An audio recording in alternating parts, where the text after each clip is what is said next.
Bom dia, quarto ano, tudo bem com vocês? Com a tia Dani tá tudo bem, graças a Deus. Hoje é terça-feira e a nossa provinha é de história.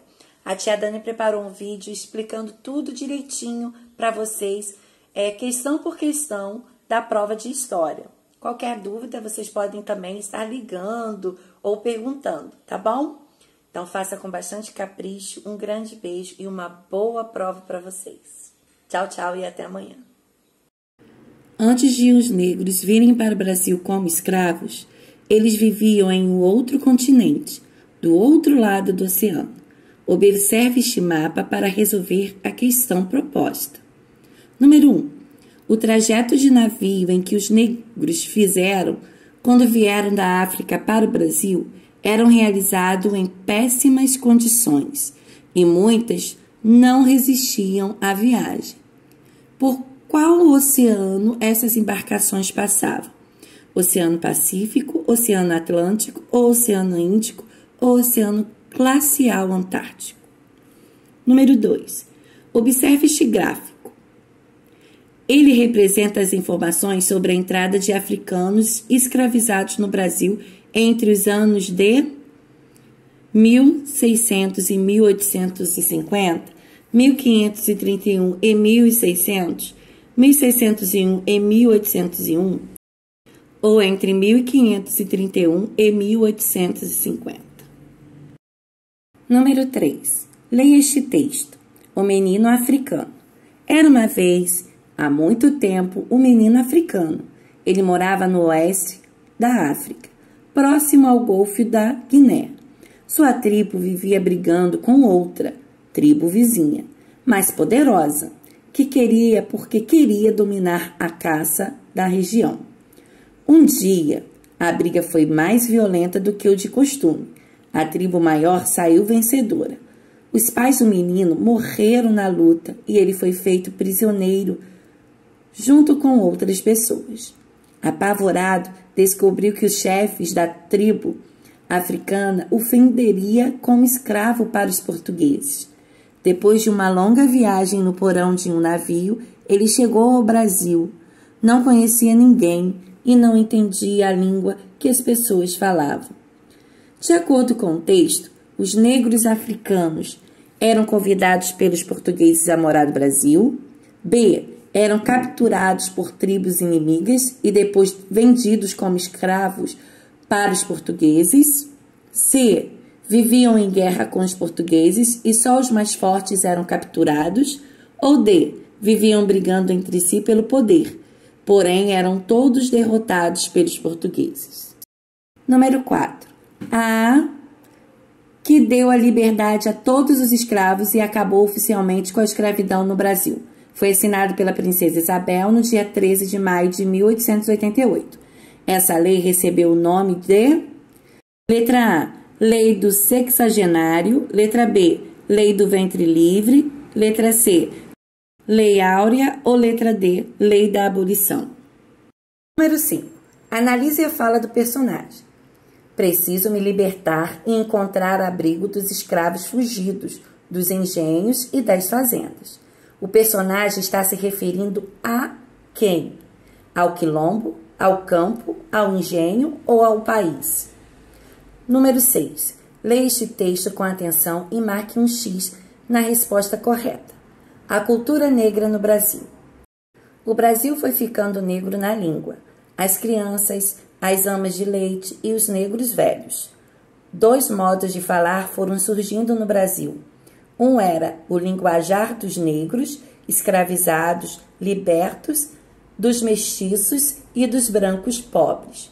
Outro modo era o das autoridades de Portugal e também dos padres e mestres. Nas mesas das famílias senhoriais, a mão dos negros escravizados apareciam com as suas comidas: vatapá, acarajé, mocotós, angus, mingaus, de todos os tipos, canjica, tutu, feijoada, peixes e frangos feitos com azeite de dendê, pimenta e leite de coco, e farofinha para acompanhar. O Brasil ficou negro também na religião e na dança.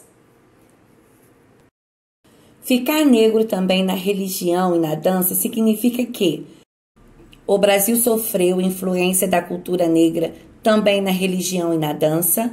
Os negros africanos apreciavam a dança brasileira e praticavam a religião dos brancos. Os brasileiros influenciaram os negros também na religião e na dança.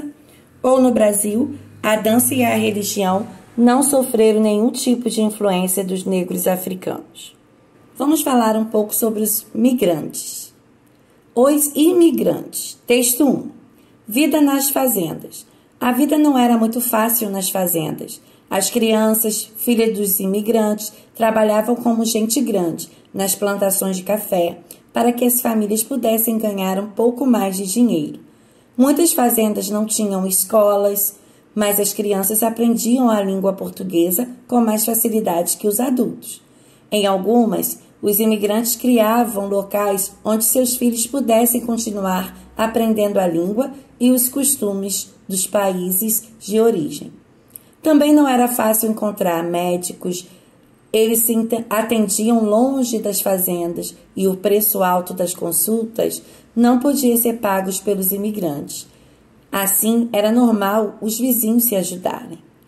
Vamos para o texto 2, uma mistura de costumes.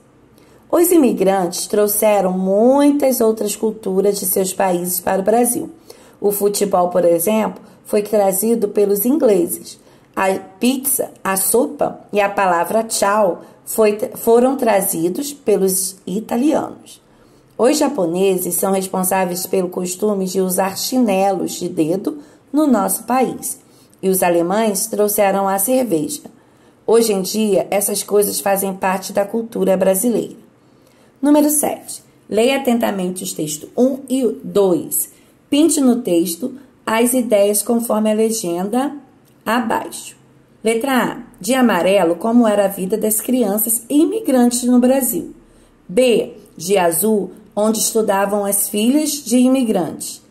De verde, como era o atendimento médico aos imigrantes. E de vermelho, as palavras que registraram as contribuições dos imigrantes à nossa cultura. Veja a informação abaixo. Portugueses, italianos, japoneses, espanhóis. O Brasil, no início do século XX, era uma terra de imigrantes, mas não é mais.